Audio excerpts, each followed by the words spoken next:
那今天来到兩國，苦等4年的江戶東京博物馆終於在2026年3月31日重新開放了。那博物館這次並不是簡單的翻新，而是大規模的升級。那這個博物館可以說是解讀江戶和東京的最佳場所。那說到這裡很多人來這個博物館是想看江戶是怎樣變成東京的。但如果你真的把這個博物館走一遍的話，你会發現一件很奇怪的事兒：東京好像不是從江戶變過來的。那江戶和東京到底是什麼關係呢？那今天我就帶着大家邊看展示邊解開這個謎題。咱們開始吧。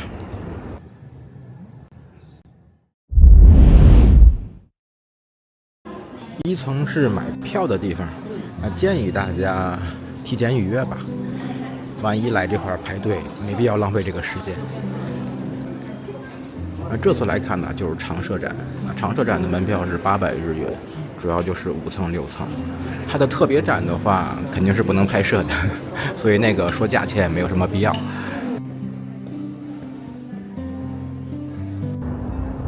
那我們先來說下這次江戶東京博物館的整修與重新開館的核心目的其實不是單純的修繕空間，而是重新講一遍東京是怎麼來的。那大多數進入展厅的人員預設的認知目標是尋找已經消失的江戶遺跡。然而從博物館的动線和展項分配你會發現他更在意的其實是東京這個結果本身。那展示邏輯呈現出一種平滑演變的結構，暗示從德川幕府的封建秩序到現代都市的行政邏輯是一個自然生長與平替的過程。但如果我們從史料去看其實會發現一個問題：東京未必是從江戶自然演變出來的，两者的交替是一次底层統治逻輯的強制切換。江戶的行政基礎建立在身份等級與物理隔離之上，而東京的邏輯則建立在工業化協作與權域動員之上。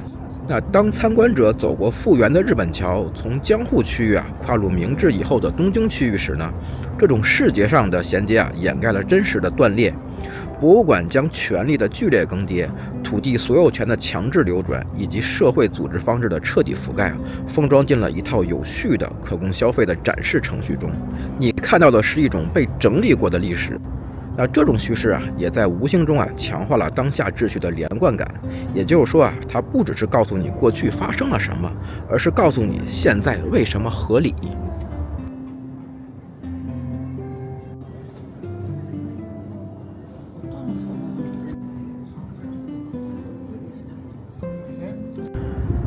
那1603年，德川幕府通過確立日本橋為全國5街道的基點，開啟了對全日本空間和區域的行政測量與標準化。那這一決策在功能上是將抽象的領土主權轉化為具體的物理尺度。那日本橋不僅是一個地理坐標，它是幕府確立的全國資源與公文流轉的起點。在江戶的城市構造中每一寸土地的利用率與分配權都受到行政意志的嚴格控制。所謂的800丁本質上是一套基於防禦需求與社會分級設計的空間過濾系統。那長屋的標準化間距特定職業的區域化聚集，以及護城河以大門構成的多重物理屏障共同服務於對人口流動的監控職能。在這種空間管理模式下個體的社會層級被轉化為具體的居住坐標。那武士階層、定人階層與邊緣群體之間的界限首先表現為物理距離上的隔離與准入權限的差異。一個人在江戶的生存狀態完全取決於其被分配到的物理位置。也就是說，你住在哪裡就決定了你是誰。那這種統治邏輯的核心目的是通過對物理空間的固化，行政系統實現了對社會關係的預設。只要個體的活動範圍被鎖定在既有的街道與長屋之內，其行為模式便處於行政權力的視覺監控與物理干預之下。總結成一句話就是：在江戶，控制空間就等於是控制人。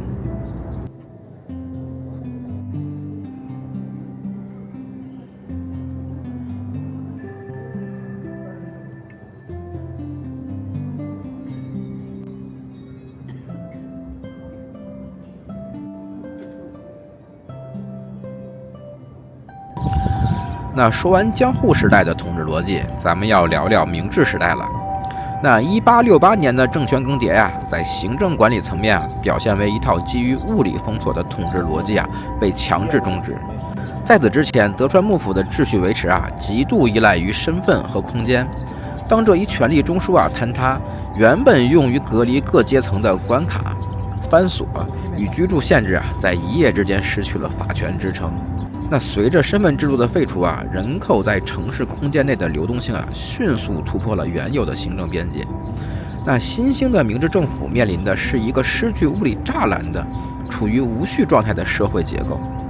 那江戶時代有效的空間規訓也就是通過限制個體的物理位置來實施監控的手段，在此時徹底喪失了執行力。當街道不再具備身份過濾功能，當原本被隔離的群體開始在同一個空間內自由出現，原有的管理方式開始迅速失去作用。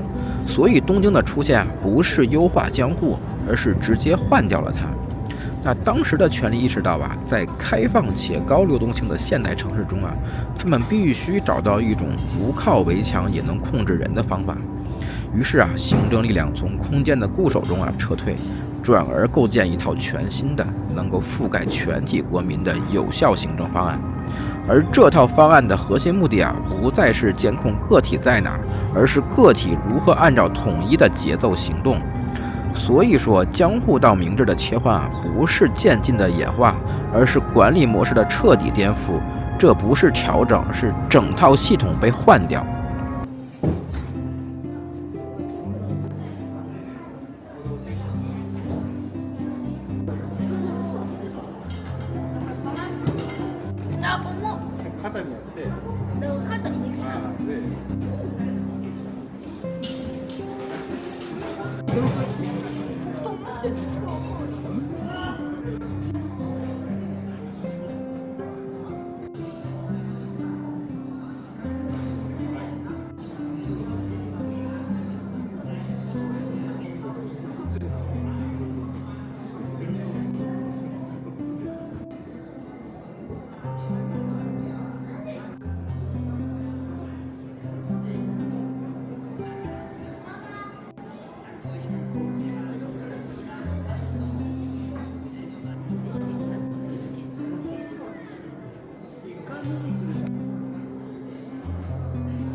没有。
果然这種有隱藏東西的是沒什麼人看的。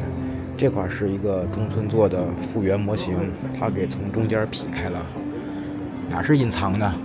最能體現江戶身份制度的就是那塊一個小平台那叫羅漢台。為什麼叫這個名字呢？因為在江戶的時候呢，那個身份等級比較低的人只能擠在那塊看，擠在一起呢就很像500羅漢的那種感覺，所以就叫羅漢台。這一點就能體現江戶時代身份等級制度有多嚴格就連看戲你都沒有平等的權利。他這次打日本橋的這個城牆也不是亂壘的他這還原了當時江戶城的升形結構，應該不是江戶城，是所有城基本上都有這個結構，就是一個大直角這是一個防御的結構。怎麼去理解呢？假如說你是進攻方的話，你在全速前進的时候呢，突然前邊有個大直角，然後你得減速拐彎吧，然後當你拐完彎以後，可能會是一個非常狹窄的一個通道，這時候進攻方就很容易出現踩踏、擁擠這種混亂現象。當出現這種情況的時候呢，那守城方他就有機會去反擊了，是這麼一個設計。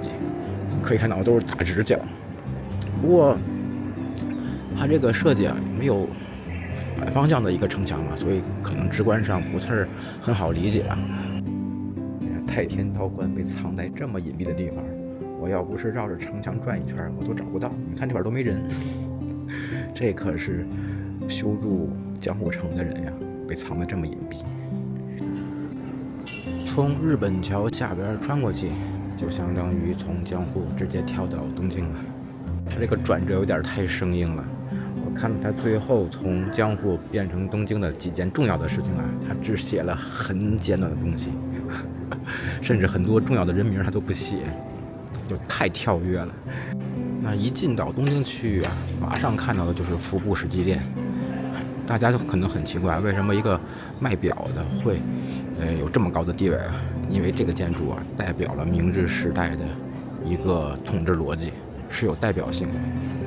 那接下來就說一說為什麼服部世紀殿代表了明治時期的統治邏輯。那咱們先說一說它的統治逻輯是什麼，那就是時間。那1881年服部金太郎創立服部世紀殿，這代表統治的方式已經換了一套。那江戶時代的秩序維持依賴於對個體物理位置的束縛，而進入明治时代的東京行政系統發現，當時間被統一之後個體的行動會更容易被納入同一套運行節奏中。那1888年，日本正式確立以東經135度為基準的標準時。當時間被統一之後呢，城市就不需要再關注你了。那這一決策本質上是把所有人的行為頻率強制對齊。當東京市內的鐘錶被校準至同一刻度，原本碎片化的社会时間被整合進一套嚴密的行政程序中。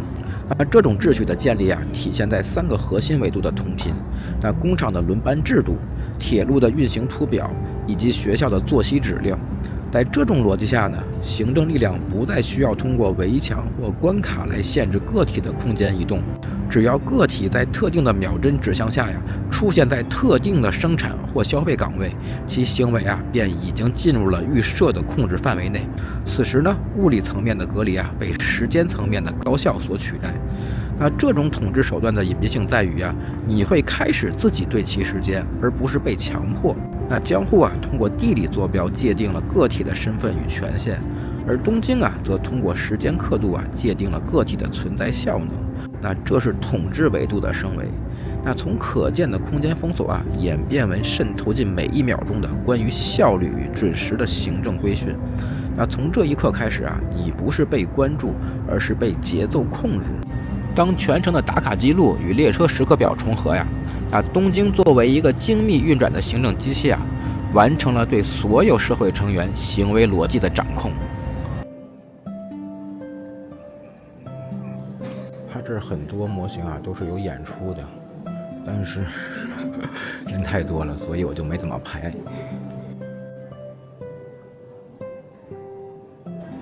這塊寫着Hanayashiki，這應該指的就是淺草那遊樂園，應該是最早的形態。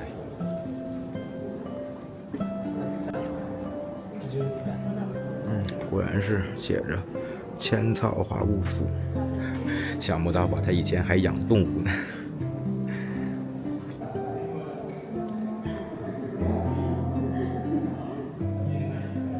哇，这是战前的千草，你看五重塔在那边。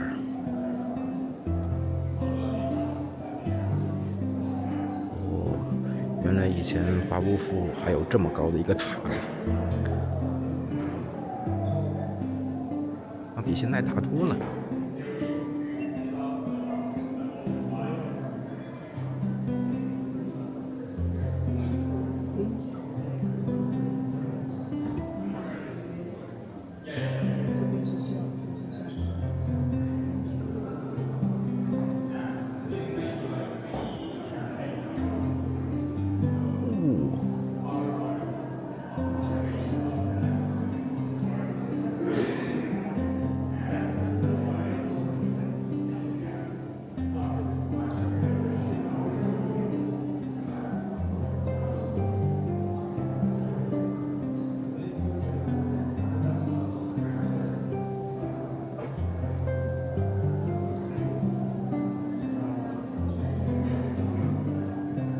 看到现在的感受就是，以前明显比现在要强。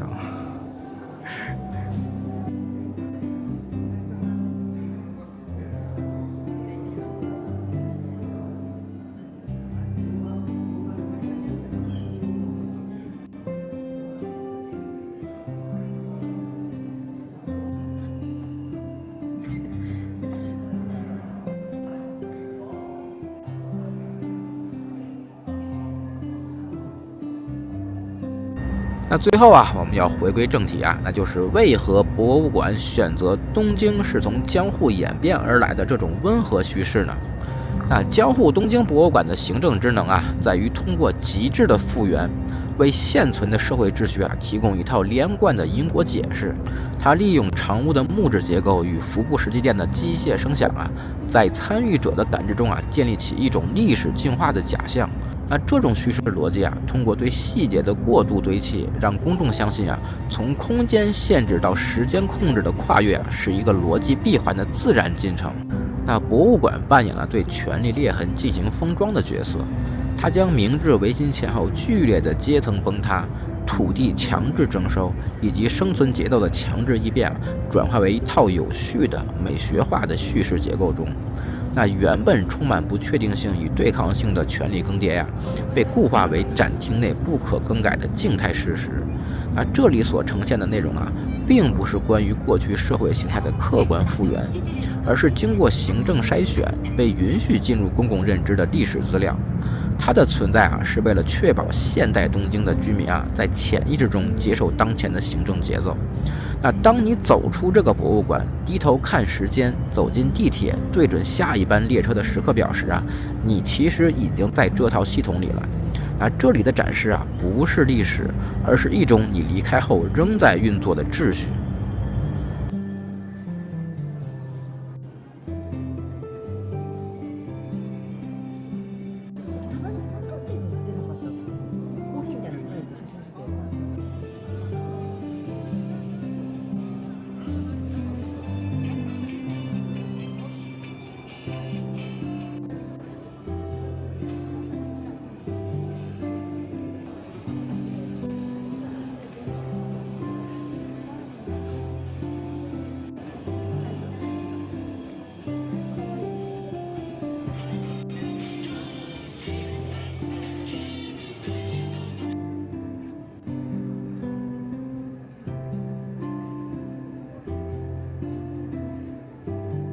那我應該是已經看完了。看地圖的話，應該東西不是很多啊，就5層6層，而且6層很多是沒有東西的。但實際看起來還是挺費時間的，我看了差不多4個小時，很多東西我還沒有仔細看就直接跳過了。所以大家來這塊的話，一定要把這個時間啊準備富裕，不然來這塊會非常緊張。尤其是這個時間段來啊，因為人還多，你很多東西你得排隊看，就更浪費時間了。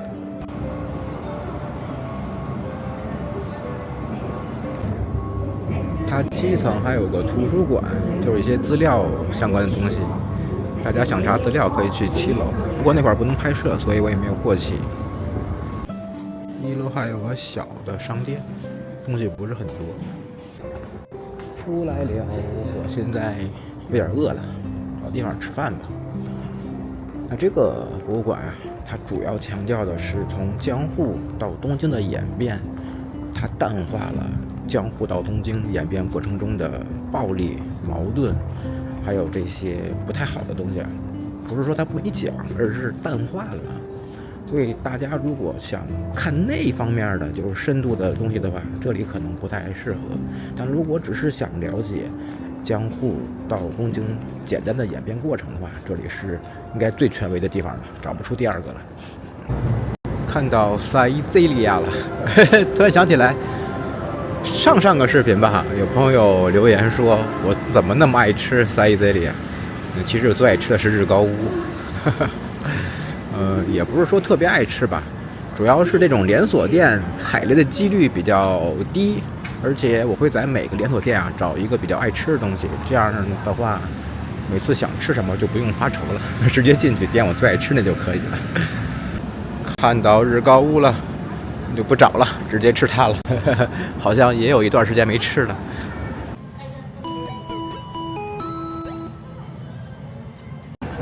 吃晚飯了，那這期內容就到這裡了，謝謝觀看，咱們下期再見，拜拜。